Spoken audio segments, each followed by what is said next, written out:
আজকের আমি বাটা মাছের ঝাল করছি। তো বাটা মাছগুলো বড় ছিল তো তাই দু টুকরো করে নিয়েছি।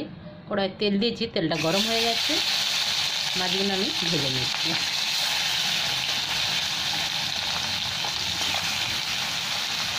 হলুদ মেখে নিয়েছিলাম, এবার সব ভেজে নিচ্ছি। এখানে আমার মাছগুলো ভাজা হয়ে গেছে, সব উঠিয়ে নিচ্ছে।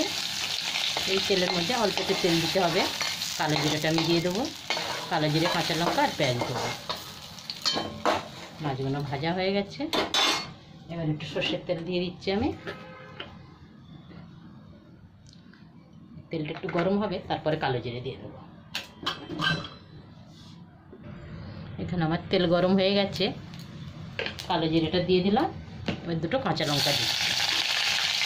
এখানে একটা ছোট্ট পেঁয়াজ কেটে রেখেছি, এটা দিয়ে দিলাম।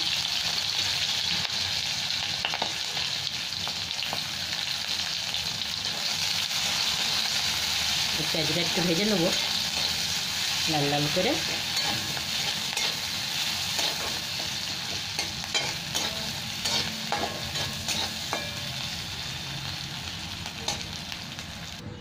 এখানে আমার পেঁয়াজ ভাজা হয়ে গেছে, এবার দিয়ে দিলাম নুন, তারপরে দিয়ে দেবো একটু লঙ্কার গুঁড়ো।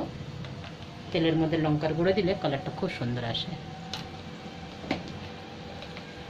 একটু হলুদ, অল্প একটু জিরে পাউডারটা দিয়ে দিলাম।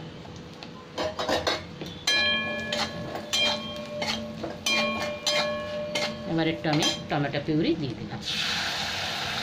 এখানে 4 চামচের মতন টমেটো পিউরি আছে, এটা দিয়ে দিলাম।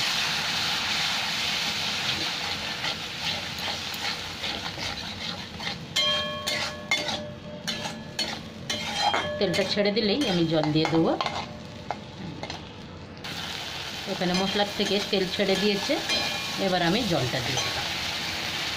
এখানে মিক্সি বাটি ধোয়া জলটা দিয়ে দিলাম, সাথে একটু জলও মিলিয়ে দিয়েছি। ঝোলটা ফুটে গেলেই মাছগুলো তুলে দেবো।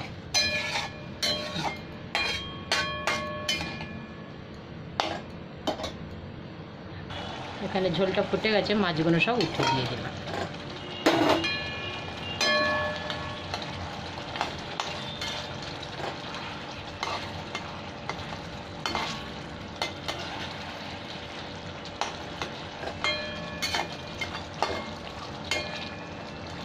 মাছের ঝাল আমার হয়ে গেছে।